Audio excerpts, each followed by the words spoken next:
नमस्कार दोस्तों, आप सभी का स्वागत है मेरे इस यूट्यूब चैनल पर। तो हम आज एक नया कोर्स लेके आए हैं, post graduate diploma in vocational guidance and career counselling, PGDVGCC short form है इसका। इसके हैं डिटेल हम जानेंगे दोस्तों। कुछ पॉइंट्स हैं जो जिसको मैं वन बाय वन बताता हूँ।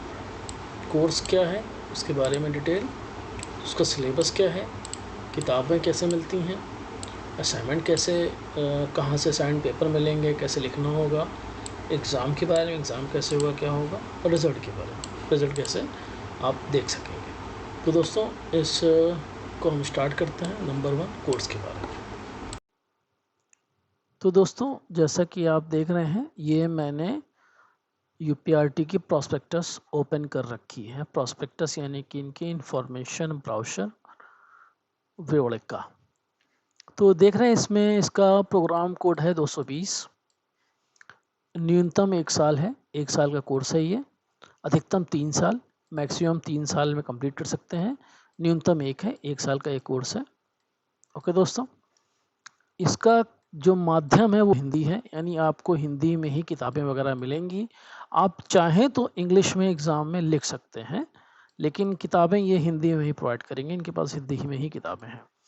अब इसमें मिनिमम क्वालिफ़िकेशन क्या है एडमिशन की, तो इन्होंने दिया हुआ है MA एजुकेशन होना चाहिए, MA या फिर MA फ़िलासफ़ी होना चाहिए, या फिर MA ED होना चाहिए, या तो आप ट्रेन टीचर हों विद ग्रेजुएट इन एजुकेशन और सोशोलॉजी, या तो फिर आप ट्रेन टीचर हों विद ग्रेजुएट इन एजुकेशन और साइकोलॉजी। जैसे अगर MA एजुकेशन है तो आपको ट्रेन टीचर की ज़रूरत नहीं पड़ेगी, लेकिन आप अगर MA नहीं हैं, आप BA हैं, तो BA में एजुकेशन या साइकोलॉजी का होना ज़रूरी है। साथ में ट्रेन टीचर का कोर्स भी किया हो, तभी आप ये कोर्स की एलिजिबिलिटी आपको होगी। ये हिंदी में दिया हुआ है, जो ऊपर इंग्लिश में था। प्रोग्राम की फ़ीस 4200 रुपये है। इसमें अच्छा ये है कि असाइनमेंट वर्क नहीं है। तो दोस्तों इसमें बहुत ही अच्छी चीज़ ये है कि असाइनमेंट नहीं लिखना है आपको, यानी सिर्फ और सिर्फ थ्योरी पेपर देना है जो एग्ज़ाम होगा। यानी अगर आप इसे जुलाई में एडमिशन लेते हैं तो आपको अगले साल जून में एग्ज़ाम देना पड़ेगा। और पेपर टोटल 5 पेपर दिए हैं, 1 2 3 4 5। पहला पेपर ये है, निर्देशन का स्वरूप एवं तकनीकी। दूसरा है व्यावसायिक निर्देशन। तीसरा है सूचना संकलन। चौथा है परामर्श प्रक्रिया एवं कौशल। और 5वां है निर्देशन और परामर्श के मुद्दे। तो दोस्तों ये था इस कोर्स के बारे में। ये देखिए ओरिएंटेशन, ये 1 ईयर कोर्स है, यानी 1 साल कोर्स है ये। आपको 1 साल बाद इसका एग्ज़ाम वो लेंगे। तो दोस्तों अब हम चलते हैं अपने अगले टॉपिक की तरफ। तो दोस्तों हमारा अगला टॉपिक है सिलेबस के बारे में। हम देख लेते हैं इसका सिलेबस क्या है। ओके दोस्तों, तो दोस्तों जो ये सिलेबस है, आप स्कूल ऑफ एजुकेशन में जब आप आएंगे तो आप ऐसे स्कूल ऑफ एजुकेशन की इसके पेज पे आएंगे। ये स्कूल ऑफ एजुकेशन में, यानी जैसे हर यूनिवर्सिटी में डिपार्टमेंट होता है, वैसे ही UPRT में सभी स्कूल्स होते हैं। डिपार्टमेंट जगह उनको स्कूल्स बोलते हैं। तो स्कूल ऑफ एजुकेशंस के अंदर आप आएंगे तो यहाँ पे आप देखेंगे प्रोग्राम ऑफ़र इन्होंने दिया हुआ है। इस प्रोग्राम ऑफ़र में आप पोस्ट ग्रेजुएट डिप्लोमा आएंगे तो इन्होंने 3 प्रोग्राम दिए हैं। PGDVGCC पे जब आप क्लिक करेंगे दोस्तों तो आप पहुँच जाएंगे यहाँ पे। इनका ये यहाँ पे दिया हुआ है कोर्स के बारे में। हम यहाँ पे इन्होंने दिया है सिलेबस, इस पर क्लिक करेंगे दोस्तों तो हम पहुँच जाएंगे PGDVGCC के कोर्स के डिटेल्स में। यहाँ पे देखिए 6 पेज का इनका ये कोर्स का डिटेल है, ये सिलेबस का डिटेल है।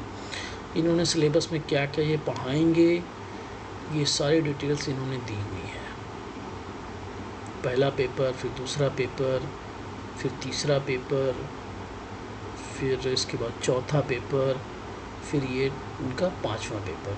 तो दोस्तों ये इन्होंने पूरा डिस्क्राइब किया हुआ है, PDF फॉर्म में इन्होंने UPRT की वेबसाइट पर लगाई हुई है। इस सभी का लिंक जो मैं आपको दिखा रहा हूँ दोस्तों, इस वीडियो के डिस्क्रिप्शंस में मैं इसका लिंक दे दूँगा। चलिए दोस्तों हम चलते हैं अपने अगले टॉपिक की तरफ। दोस्तों हमारा अगला टॉपिक है किताब के बारे में, थर्ड पॉइंट। तो देख लेते हैं किताब के बारे में क्या दिया हुआ है, कहाँ से हमें किताब मिलेगी, क्या है उसका डिटेल हम देख लेते हैं। तो दोस्तों किताबें कैसे मिलती है इसका मैं बता देता हूँ। वैसे तो किताब जब आप ऑनलाइन प्रवेश लेते हैं और अपने अध्ययन केंद्र पर ऑनलाइन फॉर्म जमा करते हैं, मतलब जब आप ऑनलाइन एडमिशन लेते हैं यूनिवर्सिटी की यूपीआरटीयू के वेबसाइट के सॉफ्टवेयर से ऑनलाइन एडमिशन लेते हैं, तो आप अपने फॉर्म जो डाउनलोड होता है उसे अपने अध्ययन की जो भी अध्ययन की आप चूज़ करते हैं वहाँ पे उसे जमा करते हैं। जब आप जमा करते हैं अपने अध्ययन केंद्र पर, तो अध्ययन केंद्र क्या करता है, आपको पंजीकरण संख्या देता है। उनके पास जो सॉफ्टवेयर होता है जो यूपीआरटीयू राइस्टन ने प्रोवाइड किया है, उस सॉफ्टवेयर से वो आपको पंजीकरण संख्या यानी इनरोलमेंट नंबर देंगे। वही इनरोल नंबर आपको सब जगह यूज़ करना होता है, जैसे कि असाइनमेंट लिखने में, एग्जामिनेशन देने में, उसी से आपका रिजल्ट भी आएगा, उसी इसको फिल करने से आपको रिजल्ट भी मिलेगा। तो दोस्तों यहाँ पे मैं बात करता किताब कैसे मिलती है। तो आप फॉर्म जमा करते हैं, आपको अध्ययन की जैसे ही आपका इनरोल नंबर, जैसे इन्होंने आपने फॉर्म जमा कर दिया, उसके बाद उन्होंने सॉफ्टवेयर से पंजीकरण संख्या जनरेट करके आपको दे दी। तो जैसे ही वो इनरोलमेंट नंबर यानी पंजीकरण संख्या आपको देते हैं सॉफ्टवेयर से, तो वैसे ही जो यूपीआरटीयू का एसएलएम डिपार्टमेंट है किताब विभाग, उसमें सूचना पहुंच जाती है सॉफ्टवेयर के थ्रू। तो फिर जो आप अपना एड्रेस दिए होते हैं फॉर्म भरने में, पत्राचार पता, किताबें किताब विभाग उस एड्रेस पर पोस्ट कर देता है। ये तब वो करते हैं पोस्ट जब इनरोलमेंट नंबर जनरेट होता है। ये याद कर लिए दोस्तों। किताबें आपको अगर नहीं पहुंच रही हैं तो एक बार आप अपने स्टडी सेंटर से कांटेक्ट कर लीजिएगा कि क्या उन्होंने आपका पंजीकरण किया है, मतलब इनरोल नंबर जनरेट किया है। अगर इनरोलमेंट नंबर जनरेट किया है तभी उसकी इंफॉर्मेशन एसएलएम डिपार्टमेंट पहुंचती है। तो इस चीज़ का ख्याल रखिएगा, इसको ध्यान रखिएगा। अब एक चीज़ में मैंने ऐड कर दी है कि यदि आपको किताबें नहीं मिली हो, मान लीजिए उन्होंने जनरेट कर दिया है फिर भी आपको किताबें नहीं मिल पाई हो या फिर पोस्ट ऑफिस से देर में आ रही हो, तो आप चाहें तो उस टाइम पे किताबें ना हो तो आप ऑनलाइन वेबसाइट से डाउनलोड करके भी पढ़ सकते हैं अगर आपको पढ़ना हो तो मैं उसका भी दिखा देता हूँ कि एसएलएम कहाँ होते हैं। तो दोस्तों अगला टॉपिक है असाइनमेंट। जैसा कि हमने कोर्स में ही देखा था कि असाइनमेंट वहाँ पे एप्लीकेबल नहीं था, यानी असाइनमेंट लिखना नहीं था उसमें, तो ये हमारा नॉट एप्लीकेबल है। हमें असाइनमेंट के बारे में जानना ही नहीं है, इस कोर्स को अगर करना है तो हमें इसको नॉट एप्लीकेबल, इसको नहीं छूना, इसको नहीं देखना। इन तीनों चीज़ों को हमने डिस्कस कर लिया। अब दोस्तों आते हैं एग्ज़ाम के बारे में, एग्ज़ाम की क्या है क्या नहीं है, उसके बारे में, कैसे एग्ज़ाम क्या होगा, चलिए उसको देख लेते हैं। टैब में ही जाना पड़ेगा और कहीं नहीं जाना आप, ठीक है। यहाँ पे आइए, यहाँ पे जब एग्ज़ाम होने वाला होगा तो इस तरह से शेड्यूल आ जाएगा, टाइम टेबल आ जाएगा, ठीक है दोस्तों। जैसे अभी दिसंबर 2022 का इनका एग्ज़ाम हो रहा है इस वक्त, तो इन्होंने ये दिया अपलोड डेट 28 जनवरी 2023 को ये अपलोड हुआ था। तो इसी तरीके से जब आप एग्ज़ाम देंगे, जब भी आपका एडमिशन लिया हुआ होगा, इस तरीके से इसी सेक्शन के अंदर आपका एग्ज़ामिनेशन शेड्यूल आ जाएगा। एग्ज़ामिनेशन शेड्यूल आएगा, उसमें आप चेक कर लीजिएगा कि उसमें पेपर आप अपने पेपर कोड से मैच करा लीजिएगा कि कब पेपर है कब नहीं है। उसी तरीके से देखिए यहाँ पे एडमिट कार्ड भी आ गया है, यानी इस दिसंबर 2022 का जो एडमिट कार्ड है वो इस पर क्लिक करने पे मिलेगा। तो दोस्तों मैंने आपको दोनों चीज़ें दिखा दी कि एडमिट कार्ड कैसे कहाँ मिल जाएगा और एग्ज़ाम के शेड्यूल कहाँ मिल जाएगा। तो दोस्तों ये हो गई एग्ज़ाम के बारे में बातें। चलिए अगला पॉइंट हम डिस्कस कर लेते हैं। तो दोस्तों हमारा अगला पॉइंट था रिजल्ट के बारे में जानना। तो सेम एग्जामिनेशन के इसी मेनू में आइए, रिजल्ट ऑल यहाँ दिया हुआ है, रिजल्ट ऑल पर आप क्लिक करेंगे तो देखिए जब जब जिन जिन लोगों ने एग्ज़ाम दिया तब तक उनका रिजल्ट पूरा लगा हुआ है। ये जून 15 से लेके दिसंबर 22 जो अभी चल रहे हैं उस तक का रिजल्ट दिया हुआ है। तो शायद दिसंबर 22 में किसका रिजल्ट आया हुआ है, ये आया हुआ है BEd AC फाइल, यानी इनका रिजल्ट एग्ज़ाम हो गया, इनका रिजल्ट भी आ गया है। तो दोस्तों मैं इसका पुराना वाला दिखा देता हूँ जिसमें आप कंप्लीट मिल जाएगा आपको। जून में हम चेक कर लेते हैं।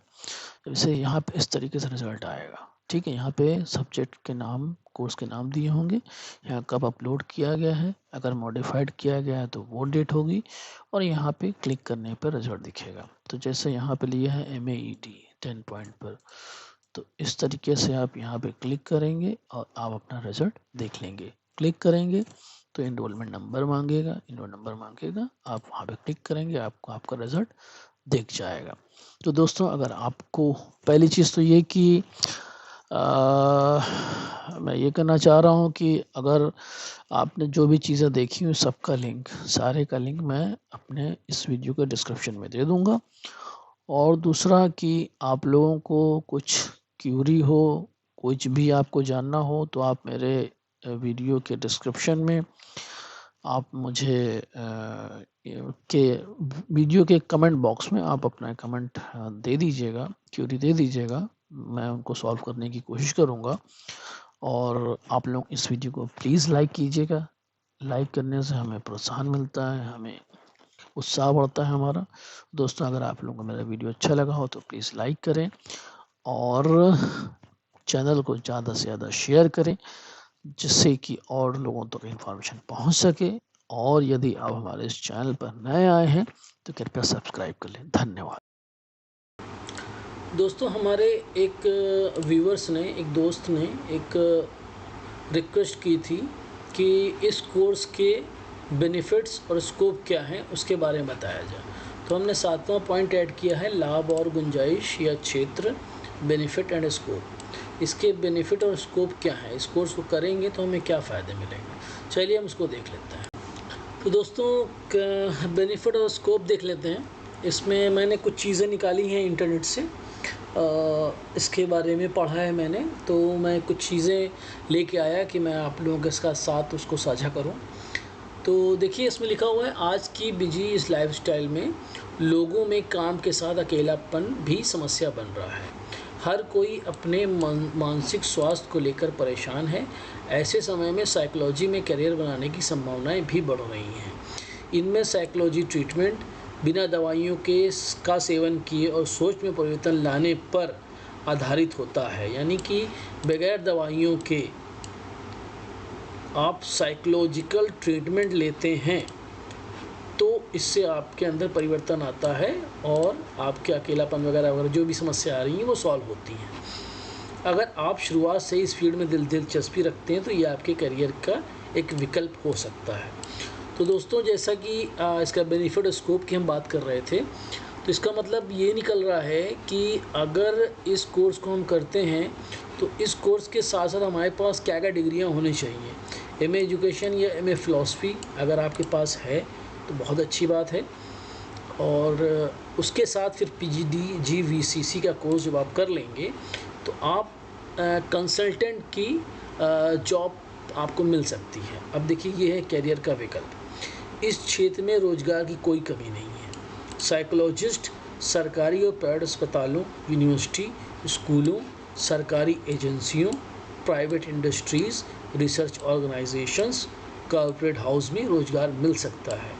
साइकोलॉजी में स्पेशलाइजेशन के अलावा कई नए क्षेत्र सामने आए हैं, आपके लिए इनमें भी काफ़ी अवसर हो सकते हैं। तो दोस्तों जैसा कि आप देख रहे हैं कितने सेक्टर्स हैं, कितने क्षेत्र हैं जहाँ पे रोज़गार मिल सकता है। बहुत से स्कूलों में कंसल्टेंट रखे जाते हैं, जैसे कि गाइडेंस करने के लिए, करियर के बारे में आप और क्या बेहतर कर सकते हैं आपको। तो जैसे कि कुछ जैसे कि कोई स्कूली है तो इस तरीके से वहाँ पे मदद तो मिलती है कि वो ऐसे कंसल्टेंट को रखते हैं, ऐसे कोर्स किए हुए पीजीडी जीवीसीसी जैसे कोर्स किए हुए लोगों को रखते हैं जो वहाँ पे जो भी लोग आए हैं उनको गाइड करने के लिए कि हाँ कि आपके लिए क्या बेहतर रहेगा क्या नहीं रहेगा, इन सब चीज़ों के लिए। और साथ में साइकोलॉजिकल ट्रीटमेंट जैसे यहाँ पे दिया हुआ है, तो इन सब चीज़ों को इसमें आप दे सकते हैं। मैंने इन सब चीज़ों को नेट से निकाला है। एक एग्ज़ाम्पल के तौर पे मैंने एक नेट पे सर्च किया था, तो मेरे पास एक अच्छा सा एक डॉक्टर हैं, वो मैं सीधा वेब पेज पे लेके चलता हूँ उनके, वहाँ दिखाता हूँ। तो दोस्तों जो वेब पेज की मैं बात कर रहा था, ये देखिए, ये इलाहाबाद, मैंने नेट पे सर्च किया था तो ये इलाहाबाद में है, डॉक्टर प्रमोद पांडे जी। मैं इनका कोई एडवर्टीज़मेंट नहीं कर रहा हूँ, मैं जस्ट आप लोगों को ये बताने की कोशिश कर रहा हूँ कि हाँ पीजीडी वीजीसीसी कोर्स करके आप क्या करियर में क्या कर सकते हैं। तो जैसे इन्होंने दिया हुआ है कि ये शेप लाइन का इनका ऑर्गेनाइजेशन है, वहाँ पे ये काउंसलिंग और गाइडेंस का काम करते हैं। इनकी क्वालिफिकेशन क्या है, देखिए PhD इन साइकोलॉजी हैं और साथ में PGDG VCC and certificate career analyst हैं। इनका एक्सपीरियंस 9 ईयर्स का है वगैरह वगैरह इन्होंने दिया हुआ है, अबाउट मी वगैरह दिया हुआ है कि ये ट्रेंड है कि। तो मैं यही बताने की कोशिश आपको कर रहा था कि इस कोर्स को करके आपके पास कैरियर के ऑप्शंस आ जाते हैं, गाइडेंस के क्षेत्र में, काउंसलिंग के क्षेत्र में, इस क्षेत्र में आप इसका उपयोग कर सकते हैं। तो दोस्तों, अगर आप लोगों को मेरा ये वीडियो अच्छा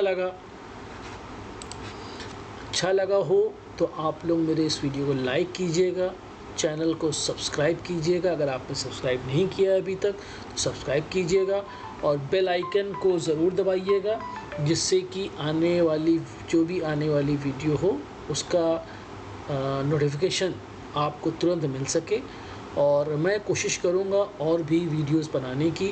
आप लोग इसी तरह कमेंट के माध्यम से मुझे अपने सुझाव दीजिएगा, तो मैं और वीडियोस बनाने की कोशिश करूँगा कि आपको मैं और जानकारी दे सकूँ।